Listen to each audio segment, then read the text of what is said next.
Well, hello everyone and welcome back. Today I want to share with you a coolant leak problem that I had with my Porsche Cayenne and that I discovered exactly where it is. And before I put it back together, I want to show you guys that this is a possibility. It's very notorious, very common to have this coolant issue with some of these Porsche Cayennes. And this Cayenne is a 2004 Cayenne Turbo. So it's the V8 twin turbo engine. But I believe just a regular V8 engine also would have the same setup, except the turbos. So I'm going to be showing you different coolant leaks that I discovered that they're notorious for, but then I'm going to show you exactly where mine was, how I found it, and how I'm going to be replacing it. So yeah, let me show you.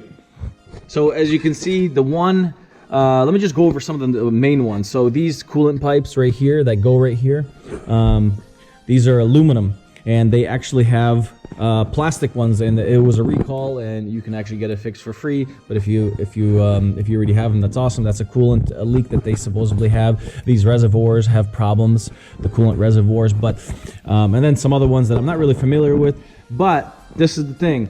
The one I had is out of nowhere. This whole while we were driving, within 2 minutes, the whole antifreeze completely just drained. Luckily, we were next to the house, and so you can't tell. It's coming from the back. You couldn't tell exactly where it's coming from. Now, I had to take apart this whole, the intake manifold. We took that off and took apart, some of this small stuff from the engine just to get to those coolant lines in the back. And they are actually pretty difficult to get to, even when you take everything off. By the time you put your hand in there to take off these clamps, if I can show you.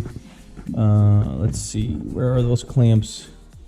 Anyway, there's these clamps that you can just clamp. For some reason I can't find it. There's these clamps that you have to push together. The old style type of clamps. You can kind of see one right there on that hose. But just to unclamp them, they're very difficult to go down there and actually, with some pliers, it's really difficult to get in there. And so that was really tough. But anyway, so the part that broke, it's actually it's only a like a $30 part. This is the T. The hose actually didn't rip. The hoses look pretty good. This car has 100,000 miles on it, and the hoses look.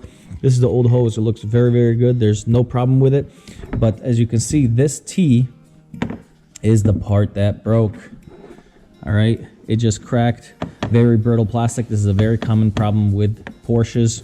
So I have the new one, and it comes with the 3 hoses. Now I took off. Oh, there's the clamp right here. This is the clamp I'm talking about. It's hard to get to those behind the engine where there's no space. So yeah, the way I just kind of, when it came out, the way I discovered it is by just pouring a bunch of water in there, seeing exactly where it's coming out, and through the crack, when I lifted the car up, you can kind of see it's coming from a hose, but I didn't know it was T, but that's what it was. $30 part, should be a pretty easy fix. Just be careful when you take stuff apart. These hoses also are very notorious, these airlines. They're notorious to crack. I have some other ones, the big flexible looking ones. I have them on the side over there. Those are very notorious to get air leaks and stuff like that. So yeah, then you literally just have to take off the intake manifold. A bunch of the small stuff, and the fuel rails come with it on the intake manifold. Yeah, and to get this is the hoses that I'm talking about. They're very brittle. As you can see, it's broken. So that needs to get actually fixed. So you just got to be very careful how you take them apart. And there's another T that intermingles with this the coolant lines, and it's not broken, but I'm gonna be replacing it anyway, wherever the old one is. The other one is actually not bad. There it is. Let me just show you. This is the old one. Now Porsche doesn't even have this in stock, as if they didn't. I was talking to them for like a few hours, but if you actually notice that it's not broken, but I'm going to be replacing it with one that I bought from Napa. If you actually take your thumb and you scrape it, you can almost like scrape the material off. So this one's probably on its way out, just getting more brittle and brittle. So yeah, guys. So guys, hopefully this was helpful for you guys. If you have a coolant leak in the back of your engine, most likely it's your T's. And it's not ridiculously hard job. It's just it takes a little bit of time. You have to take off the intake manifold and these air pumps and everything just to get to it. Actually, pretty easy. So have a good one, guys.